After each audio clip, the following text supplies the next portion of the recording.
ಭಕ್ತರು ಭಕ್ತಿಯಿಂದ ಕೊಟ್ಟದ್ದನ್ನು ದೇವರು ಸ್ವೀಕಾರ ಮಾಡ್ತಾನೆ. ಯದ್ಯಪಿ ಸ್ವೀಕಾರದಿಂದ ಅವನಿಗೇನು ಆಗಬೇಕಾದಿಲ್ಲ. ನೋಡಿ, ನಂಗೆ ಹಶ್ವಾಗ್ತಿದೆ ಅಂತ ಕೃಷ್ಣ ಏನು ಕೇಳಲೇ ಇಲ್ಲ. ಇದು ಅವ್ರ ಕಥೆ ಅಲ್ಲ, ನಮ್ಮದೇ ಕಥೆ.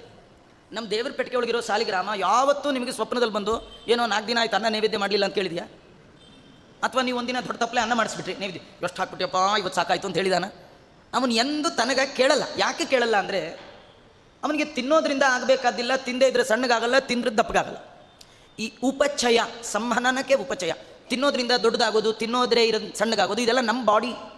ದೇವರದು ಆ ಥರ ದೇಹವೇ ಇಲ್ಲ. ದೇವರಿಗಿಂತ ಬೇರೆಯಾದ ದೇವರ ದೇಹ ಅಂತ ಇಲ್ಲ. ದೇವರ ದೇಹ ಕೊರಗೋದು ಇಲ್ಲ, ಸ್ವರ್ಗೋದು ಇಲ್ಲ, ಸಣ್ಣಗಾಗಲ್ಲ, ದಪ್ಪಗೂ ಆಗಲ್ಲ. ಆದ್ದರಿಂದ ಅವನು ಎಂದೆಂದೂ ಕೇಳಲ್ಲ. ಕೆಲವು ಸತಿ ನೋಡಿ, ನಾವು ಯಾರ್ದೋ ಬಹಳ ಬೇಕಾದವರು ಮನೆಗೆ ಹೋದಾಗ ನಮ್ಗೆ ಬೇಡದೇ ಇದ್ದರೂ ಕೂಡ ಅವರ ಜುಲ್ಮೆ, ಅವರು ಕೇಳುವ ಪರಿ ಎಷ್ಟು ದಿನದ ಮೇಲೆ ಬಂದಿದ್ದು, ನಮ್ಮಲ್ಲಿ ಒಂದು ತೊಟ್ಟು ನೀವು ಹಾಲು ತೊಗೊಳ್ಳೇಬೇಕು ಅಂದಾಗ ನಿಮಗೆ ಯದ್ಯಪಿ ಬೇಡದಿದ್ದರೂ ಕೂಡ ಅವರು ಬೇಜಾರು ಮಾಡ್ಕೊಳ್ತಾರೆ ಅಂತ ತೊಗೊಳ್ತೀರಲ್ಲ, ಭಗವಂತನಿಗೆ ಬೇಡದೇ ಇದ್ದರೂ ತೊಗೊಳ್ತಾನಂತ. ಯಾಕೆ? ಆ ಭಕ್ತರು ಭಕ್ತಿಯಿಂದ ಕೊಡ್ತಾರಲ್ಲ, ಅದನ್ನು ನಾನು ಸ್ವೀಕಾರ ಮಾಡ್ತೇನೆ. ಪತ್ರಂ ಪುಷ್ಪಂ ಫಲಂ ತೋಯಂ ಯೋಮೇ ಭಕ್ತ್ಯಾ ಪ್ರಯಚ್ಛತಿ.